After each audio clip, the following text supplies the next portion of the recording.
Cosmology में सबसे बड़ा अनसुलझा सवाल है कि ऑब्जर्वेबल यूनिवर्स के बाहर क्या है। ऑब्जर्वेबल यूनिवर्स के बाहर की कल्पना करने से पहले हमारा ये जान लेना जरूरी है कि ऑब्जर्वेबल यूनिवर्स क्या है।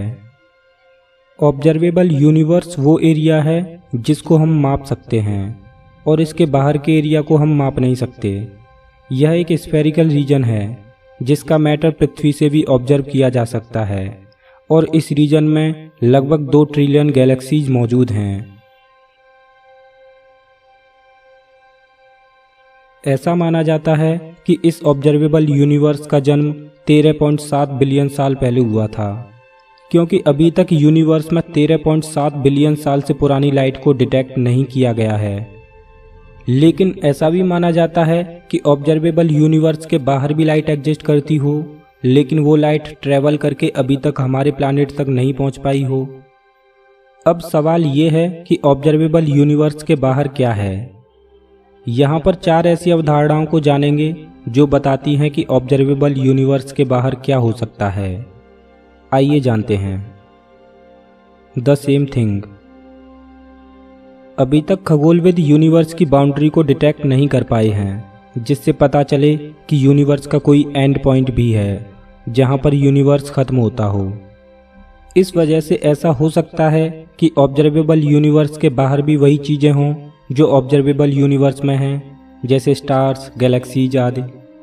लेकिन ये थ्योरी फिर भी कंफ्यूजिंग है, क्योंकि इस तरह से तो यूनिवर्स सेम तरह से अनंत तक फैला होगा जिसका कोई भी अंत नहीं होगा।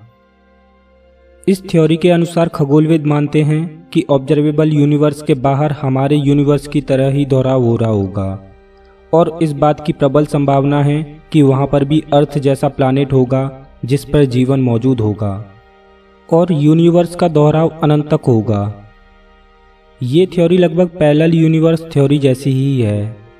बहुत से लोग मानते हैं कि यूनिवर्स एक बड़ा लूप है जो कि बलून की तरह साइज में बड़ा हो रहा है। खगोलविद मानते हैं कि ये लूप इतना बड़ा है कि इसके कर्वेचर को डिटेक्ट नहीं किया जा सकता, जिसकी वजह से ऑब्जर्वेबल यूनिवर्स फ्लैट लगता है।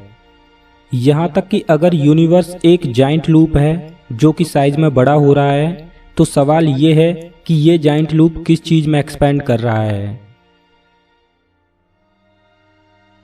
ए जाइंट ब्लैक होल। यह एक मजेदार थ्योरी है। अभी तक यूनिवर्स के जन्म के बारे में जो थ्योरी दी जाती है वो है big bang theory. Big bang theory के अनुसार 14 बिलियन साल पहले संपूर्ण ब्रह्मांड एक इनफाइनाइट डेंसिटी वाले डॉट के एक्सप्लोजन से अस्तित्व में आया। लेकिन बिग बैंग थ्योरी भी ब्रह्मांड के अस्तित्व के बारे में सभी सवालों के जवाब नहीं दे पाती, जैसे कि बिग बैंग से पहले क्या था और वो इनफाइनाइट डेंसिटी वाला डॉट कहाँ से आया। लेकिन ए जाइंट ब्लैक होल थ्योरी कुछ हद तक बिग बैंग थ्योरी पर उठने वाले सवालों के जवाब देती है।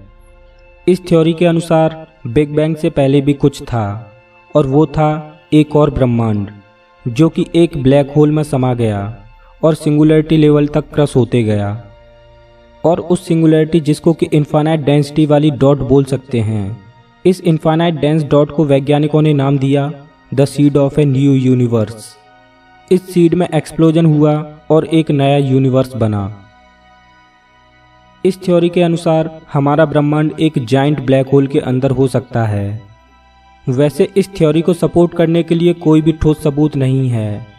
इस थ्योरी के अनुसार ब्रह्मांड में मौजूद हर एक ब्लैक होल के अंदर एक नया यूनिवर्स हो सकता है। Dark flow.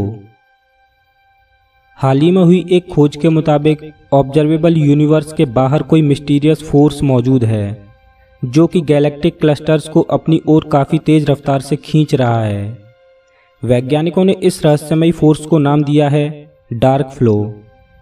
इस डिस्कवरी से पहले खगोलविद मानते थे कि ब्रह्मांड एक समान तरीके से फैल रहा है, लेकिन डार्क फ्लो की डिस्कवरी ने ब्रह्मांड के एक समान दर से फैलने की अवधारणा पर सवाल खड़े किए, क्योंकि गैलेक्टिक क्लस्टर्स 1000 किलोमीटर प्रति सेकंड की रफ्तार से भी तेज गति से ब्रह्मांड के एक पर्टिकुलर पार्ट की ओर बहते चले जा रहे हैं। ऐसा माना जाता है कि ऑब्जर्वेबल यूनिवर्स के बाहर कोई बहुत बड़ा स्ट्रक्चर है जिसकी ग्रेविटी की वजह से ब्रह्मांड के एक पर्टिकुलर हिस्से में गैलेक्टिक क्लस्टर्स खिंचे चले जा रहे हैं। अब सवाल ये है कि वो बड़ा स्ट्रक्चर क्या हो सकता है, क्योंकि ऑब्जर्वेबल यूनिवर्स के बाहर तो देखा ही नहीं जा सकता।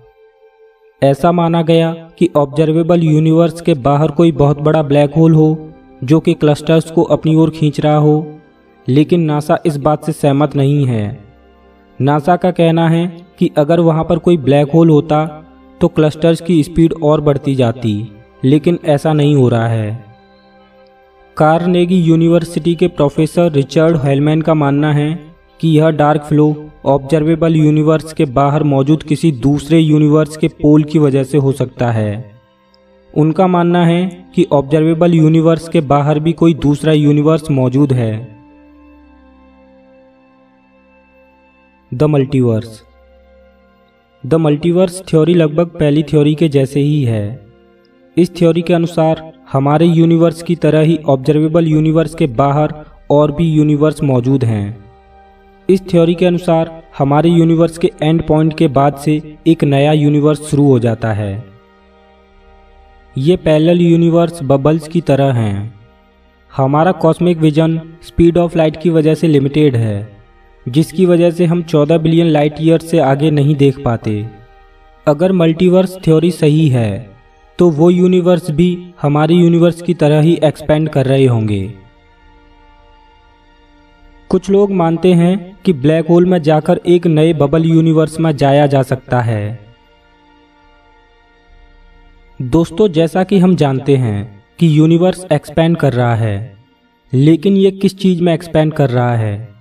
और क्या कोई ऐसा पॉइंट है जहां पर कुछ ना हो? मतलब कि हमारा यूनिवर्स मल्टीवर्स जहां तक एग्जिस्ट कर सकते हैं, क्या उस सब के बाद कोई ऐसा पॉइंट होगा जिसके बाद कुछ भी एग्जिस्ट ना करता हो? या ये सब अनंत तक फैले हैं? ये ऐसे प्रश्न हैं जो कि अनुत्तरित हैं। स्टीफन हॉकिंग का मानना है कि इसका कोई जवाब नहीं है और ये सब मानव जाति की समझ के परे है। दोस्तों, अगर आपको ये वीडियो पसंद आया हो तो प्लीज़ लाइक कीजिए, और अगर आप इस चैनल पर नए हो तो सब्सक्राइब कीजिए। मैं हूं आपका दोस्त श्याम। फिर से मिलेंगे एक और नए एपिसोड में। तब तक के लिए नमस्कार।